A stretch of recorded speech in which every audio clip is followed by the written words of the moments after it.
Hello everyone, उम्मीद है आप सब अच्छे होंगे। तो भूमिका में समय बर्बाद न करते हुए सीधा कहानी शुरू करेंगे। लेकिन जो सज्जन चैनल पर नए हैं वो फटाफट उस लाल बटन के साथ साथ बगल की घंटी को दबाना भूल कर भी मत भूलें। तो कहानी की शुरुआत होती है एक अंधेरी रात से, जहां एक बैंड के लोग नाच गाना कर रहे थे। दरअसल बैंड के सभी मेंबर्स एक ही परिवार का हिस्सा थे। इन्हीं में से एक लड़का मिटैक, जो गिटार बजाने के साथ साथ गाता भी था। मिटैक ने जैसे ही गाना शुरू किया, वैसे ही झील में से दो खूबसूरत लड़कियां बड़ी ही डरावने ढंग से बाहर निकलती हैं, जिन्हें देखकर उसके साथ गायक क्रिसा घबरा जाती हैं और गाना बंद कर पीछे जाने लगती हैं। तब ये दोनों लड़कियां अपना गाना शुरू करती हैं और गाने में उन्हें पानी से बाहर निकालने की बात कहने लगती हैं। इनकी आवाज़ इतनी मदहोश कर देने वाली थी कि मिटैक और उसका साथी ड्रमर पूरी तरह से अपना होश खो बैठे और इन दोनों को झील से बाहर निकालने के लिए आगे जाने लगे। लेकिन तभी वहां क्रिसा पहुंच जाती हैं और जोर से चिल्लाती हैं। सीन शिफ्ट होता है और ये सभी एक क्लब में परफॉर्म करते हुए दिखाती हैं। परफॉर्मेंस के दौरान क्लब का ओनर दिखाई जाता है, जिसे एक अजीब तरह की बदबू आ रही थी। बदबू ढूंढते हुए जब वो बैंड आर्टिस्ट के रूम में पहुंचा तो उसे वही दो लड़कियां मिली जो पानी में गाना गा रही थी। उसने क्रिसा को बुलाया और कहा कि जब मैं इनके पैसे नहीं चुकाता तो ये दो लड़कियां मेरे क्लब में कैसे आई। शुरुआत में क्रिसा ने सच्चाई छिपाने की कोशिश की और कहा कि ये हमारे दोस्त की बच्चियां हैं, हम इन्हें घुमाने लाए हैं। लेकिन ऑनर को उन पर शक होने लगा। तभी ड्रमर वहां पहुंच गया और सबको बाहर भेजकर ऑनर को बताता है कि ये कोई साधारण लड़कियां नहीं हैं। ड्रमर कपड़े उतारकर उनके शरीर पर पानी डालता है और दोनों लड़कियों का आधा शरीर मछली में बदल जाता है। यानी वो दोनों असली मरमेड्स यानी जलपरियां थी, जिनकी सुरीली आवाज़ से इंप्रेस होकर बैंड मेंबर्स इन्हें यहाँ ले आए थे। ये नज़ारा देखकर ऑनर की होश उड़ जाते हैं, लेकिन ड्रमर की बात मानकर वो इन्हें सुरक्षित रखने को राजी हो जाता है। ड्रमर ने बताया कि जैसे ही इनके शरीर पर से पानी सूखेगा तो ये वापस लड़कियों में बदल जाएगी। ये बताने के बाद ड्रमर बाहर परफॉर्म करने के लिए निकल जाता है और ऑनर वहीं लड़कियों के पास रुकता है। अब चूंकि दोनों मरमेड्स को पानी से बाहर रहते काफ़ी समय हो चुका था तो दोनों बेहोश होने लगी, इसलिए क्लब ऑनर तुरंत बाहर आया और परफॉर्म कर रहे बैंड ग्रुप को चुपके से इस बारे में बताता है। क्रिसा ने वहां पहुंचकर उन पर पानी डाला, लेकिन कोई फायदा नहीं हुआ, इसलिए क्लब ऑनर ने उन्हें स्विमिंग पूल में भिजवाया। अब दोनों को होश आ गया और कुछ देर में बाहर निकलकर दोनों ने साधारण लड़कियों का रूप भी ले लिया। यही ये दोनों क्लब ऑनर को बताती हैं कि हम दो बहनें सिल्वर और गोल्डन हैं। क्लब ऑनर ने उन्हें बैंड में बैकग्राउंड वोकल्स के लिए हायर कर लिया और उन्हें कपड़े खरीदने के लिए एडवांस पेमेंट भी दी। अगले दिन शाम को उन्हें शो में परफॉर्म करने के लिए तैयार किया जाता है। दोनों ने क्रिसा को बैकग्राउंड वोकल्स दिए और उसके बाद कपड़े खोलकर पानी से भरे एक टब में घुस गए ताकि वो ऑडियंस को अपने मरमेड्स दिखने का लुत्फ दे सके। दोनों को देखकर हर कोई हूटिंग करने लगा। तभी वहाँ मिटैक आता है और सिल्वर को किस करने लगता है। ये देख गोल्डन को बहुत गुस्सा आता है। दरअसल इन दोनों बहनों को मिटैक से प्यार होने लगा था। अगले दिन जब मिटैक और उसके परिवार अपने कमाए हुए पैसे गिन रहे थे तो सिल्वर मिटैक के कुछ ज़्यादा ही करीब आ जाती है और हंसी मजाक भी करने लगती है। अब गोल्डन को एक बार फिर से सिल्वर का ऐसा करना थोड़ा कम हजम हो रहा था। गोल्डन उदास हो जाती है और बाथ टब में जाकर दुख भरे गाने गाना शुरू कर देती हैं। इसके बाद गोल्डन घर से निकलकर क्लब जाती हैं और एक आदमी को लेकर तालाब के पास चली जाती हैं। यहाँ कार में बैठे गोल्डन और वो आदमी मिलकर खूब मौज मस्ती करते हैं।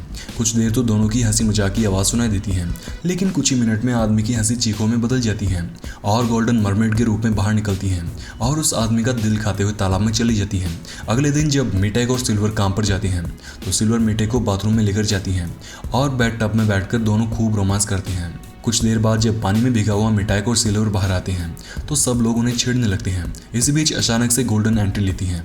गोल्डन के लिप्स पर खून लगा था। ये देखकर सिल्वर समझ चुकी थी कि गोल्डन ने क्या किया है।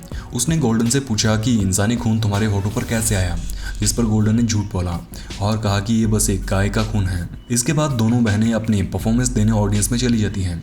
अब दोनों बहनें क्लब का मुख्य आकर्षण थी।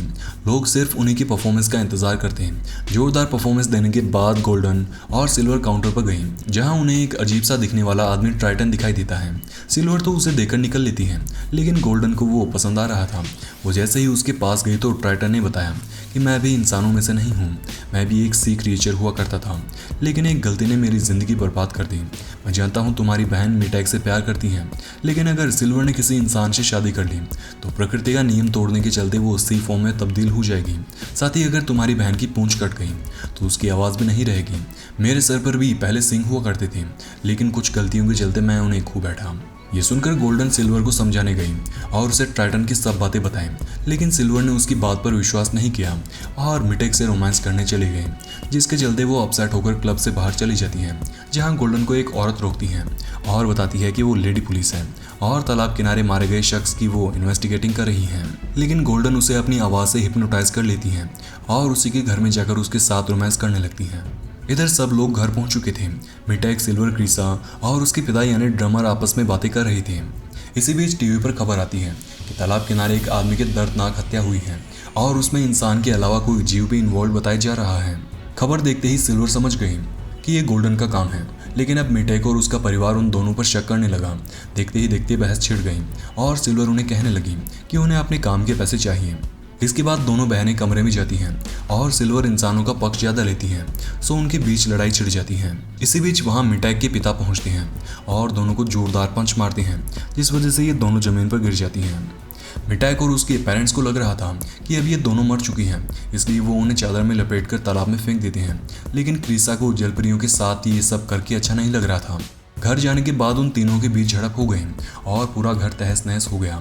इधर रात के समय हम गोल्डन और सिल्वर को देखते हैं, जो एकदम स्वस्थ थी, लेकिन इंसानों पर कुछ ज़्यादा ही गुस्सा दिखाई पड़ रही थी, जिसके चलते उन्होंने 2 इंसानों की हत्या कर दी और इनका दिल खा गई। इधर मिटैक और उसका परिवार मुश्किल समय से निकलकर वापस काम पर यानी क्लब पहुंचते हैं, जहां सिल्वर और गोल्डन ने भी अचानक एंट्री मारी और सबको हैरान कर दिया। सिल्वर सीधा मिटैक को हक करने लग गई। वहीं ड्रमर गोल्डन से माफ़ी मांग रहा था। गोल्डन ने उसे माफ़ तो कर दिया, लेकिन गलती की सज़ा देने के लिए उसका अंगूठा खा गई। इसके बाद ये दोनों बहनें फिर से परफॉर्म करती हैं, लेकिन कहानी में अब ट्विस्ट ये था कि मिटैक सिल्वर को उसके मछली जैसे शरीर के चलते पूरी तरह से रिजेक्ट कर चुका था, लेकिन सिल्वर उसे सच्चा प्यार करती थी, इसलिए वो पूंछ कटवाकर इंसानों जैसा निचला शरीर लगवाने के लिए तैयार हो गई। सिल्वर के इस डिसीजन पर उसकी बहन गोल्डन ने उसे खूब समझाने की कोशिश की, लेकिन सिल्वर ने उसकी एक भी बात नहीं सुनी और सर्जरी करवा ली। सर्जरी के बाद उसे एक लड़की जैसा शरीर मिल तो गया, लेकिन बेचारी अपनी खूबसूरत आवाज़ खो बैठी। कुछ दिनों बाद सिल्वर चलने फिरने जितनी रिकवर हो गई और मिटैक से रोमांस करने का मन बनाया। हालांकि कपड़े खोलने पर सिल्वर के जख्म अभी भी ताज़ा दिखाई दे रहे थे, लेकिन मिटैक सब किनारे रखते हुए उसके साथ फिजिकल हो गया, जिसके चलते उसके ऊपर बहुत सारा खून लग गया। इस बात से नाराज़ होकर मिटैक ने सिल्वर को एक बार फिर से रिजेक्ट कर दिया और कहा कि एक जलपरी और इंसान कभी भी एक नहीं हो सकती। इतना कहकर मिटैक वहाँ से चला जाता है और सिल्वर वहीं रोती रह जाती है। सिल्वर अंदर तक टूट चुकी थी, क्योंकि मिटैक के लिए उसने अपना सब कुछ कुर्बान कर दिया था। इसके बाद सब लोग क्लब पहुँचते हैं, जहाँ सिल्वर की आवाज़ और शरीर बदल जाने के चलते मालिक ने भी उसे बैंड से बाहर कर दिया और गोल्डन को अकेले आने का ऑफर दिया, लेकिन गोल्डन ने अपनी बहन के बिना आने से मना कर दिया और सिल्वर की व्हीलचेयर चलाते हुए रवाना हो गई। इधर मिटैक को एक खूबसूरत लड़की दिखाई देती है और वो सिल्वर को भूलकर तुरंत उसके प्यार में पड़ जाता है। देखते ही देखते बात उनकी शादी तक पहुंच जाती है, जहां गोल्डन और सिल्वर भी मौजूद थे। सिल्वर बड़ी ही दुख भरी नज़रों से मिटैक की शादी होते हुए देख रही थी कि तभी ट्राइटन नजर आता है और सिल्वर से कहता है कि सुबह होने से पहले अगर तुमने मिटैक को मारकर नहीं खाया तो तुम भी सी फॉर्म यानी झाग में बदल जाओगी। दोस्तों, क्लाइमैक्स के इतना करीब आपको डिस्टर्ब करना अच्छा तो नहीं होगा, लेकिन अगर आपको वीडियो पसंद आ रही है तो इस वीडियो को लाइक करना बिल्कुल भी मत भूलना। ट्राइटन की बात सुनकर सिल्वर सोच में पड़ जाती हैं और पूरी रात इस बारे में सोचती हैं। गोल्डन भी उसे मिटैक को मारने के लिए कह रही थी। सुबह होने को थी। सिल्वर ने मिटैक से कहा कि आखिरी बार हक करोगे, जिस पर मिटैक मान गया। गोल्डन सिल्वर को उसे खाने के लिए फोर्स कर रही थी। सिल्वर ने अपने नुकीले दांत निकाले और हंसते हुए मिटैक से चिपकी रही। देखते ही देखते सूरज उग गया और सिल्वर का शरीर झाग में तब्दील हो गया। सिल्वर के साथ ये होते ही गोल्डन मिटैक पर हमला बोल देती हैं और उसे मारकर समुद्र में भाग जाती हैं और यहीं ये कहानी हो जाती है खत्म। मूवी के बारे में और अधिक जानना चाहते हैं तो बता दें कि मूवी का नाम द ल्योर था, जो कि 2015 के दौरान रिलीज हुई। फिल्म ने बॉक्स ऑफिस पर $1 लाख कमाए। वहीं बात करें IMDb रेटिंग की तो फिल्म को 10 में से 6.3 स्टार्स मिले थे। अगर आप भी अपनी रेटिंग देना चाहते हैं तो आप अपनी रेटिंग्स कमेंट्स में निसंकोच दे सकते हैं।